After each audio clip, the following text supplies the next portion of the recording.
òun tún rédíò owó ti àti pé òun tún ti ẹfẹ̀ lẹ́sàmọ́ ẹ má sùn ẹ ká jà ẹ lọ òun tún ẹfẹ̀. Ẹ gbọ́ ohun tí Olúwa sọ fún mi. Ìjì olóṣèlú máa jà lọ́dún yìí.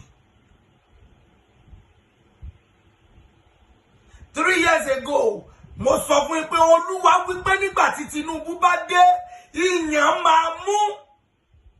Ṣùgbọ́n mo rí pé látorí rẹ̀ iná Nàìjíríà bẹ̀rẹ̀ sí ní tàn tẹ́ ẹ bá gbàgbé. Ìran tí mo rí rèé, báyìí lolú Ọlọ́run àwọn ọmọ ogun wí.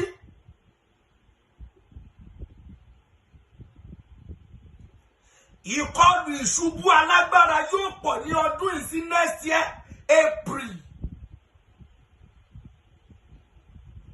Ìkọlù ìṣubú alágbára yóò pọ̀ láti àsìkò yìí di next year April. Ẹ máa fi pamọ́ bẹ́ẹ̀ o. Ẹlẹ́ẹ̀kejì, àwọn igi tá a fojú sí máa wọ́.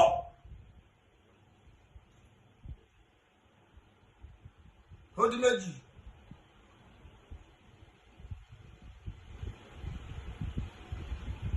Mo sọ fún wọn lọ́dún tó lọ pé kí àwọn ará India gbàdúrà, ẹ̀yin tẹ́ wà ní òyìnbó, bàbá GM ṣe rántí wípé ìṣẹ̀lẹ̀ kan máa ṣẹlẹ̀ tó máa lé àwọn èèyàn kúrò nílùú òyìnbó.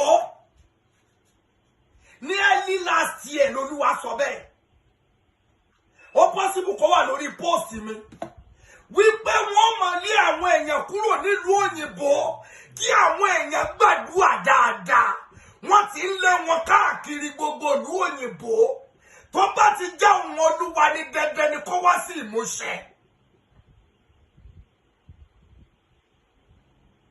Níwájú Ọlọ́run àti ènìyàn, ẹni tí èmi ò jíyìn òwò mi fún, ìjì kan tún máa jà. Ìjì yẹn máa wá láti Arabian country. It will be very tough.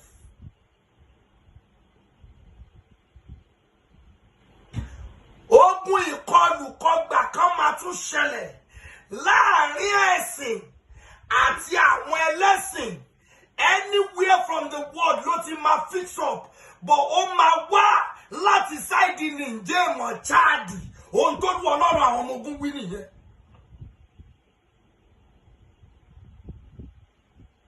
Ní ọdún méjì sẹ́yìn, Olúwa ní kí n sọ fáwọn sójà pé kán gbàdúrà dáadáa wípé èèyàn kan máa ká wọn mọ́lé, but they keep the information tòótọ́ ló ṣẹlẹ̀.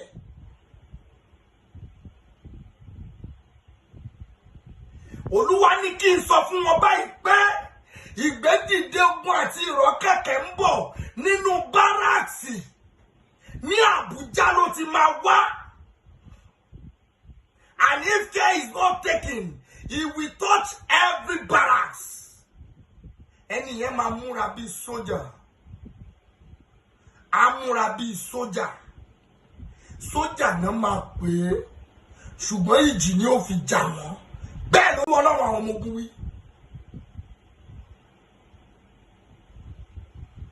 Number 3. Ègbé ni fún ẹni tó wí nígbà tí Ọlọ́run mi ò wí. Ẹ gbàdúrà fún bàbá wa Tinubu, àṣẹ orílẹ̀-èdè ni. Bíbélì wípé ènìyàn kan kò lè fi ọba jẹ bí kì í ṣe pé Ọlọ́run fi jẹ. Ọlọ́run fẹ́ kó débẹ̀ ni Ọlọ́run ló yàn o. Either good or bad. Kán ní owó ju kárùwà lọ. Bí Ọlọ́run ò bá fẹ́ kán débẹ̀ wọn ní débẹ̀. Ọlọ́run ló ní kí Tinubu débẹ̀. Ọlọ́run fẹ́ fi ṣe nǹkan kan. Ọlọ́run fi wọ́n tú àwọn àṣírí kọ̀kọ̀. Ọlọ́run lò bí sójà iwájú láti tún àwọn nǹkan kan ṣe ni o. Níwájú ọba tó láyé àti ọ̀run. Now, ẹ wá gbọ́. Ẹ fàdúrà ràn lọ́wọ́. Kán má dá ogun lẹ̀ lórí ẹ̀. Ìwọ èèyàn tó ní kọ̀ọ̀kan tó bá lọ́mọ méjì mẹ́ta, ṣó lè kó mẹ́tẹ̀ẹ̀ta sáré pẹ̀lú ìyàwó ẹ̀. Bíbélì wípé ẹ gbàdúrà fún Jerusalem, àwọn tó fẹ́ yóò ṣe rere. This is is your Jerusalem. London, don't bet you know here is not your Jerusalem. You can be deported anytime. But in Mokani, Tony, we have 9,000 people will be deported. Thanks for watching. Kindly subscribe to our YouTube channel, Oti FM Lagos. Bye.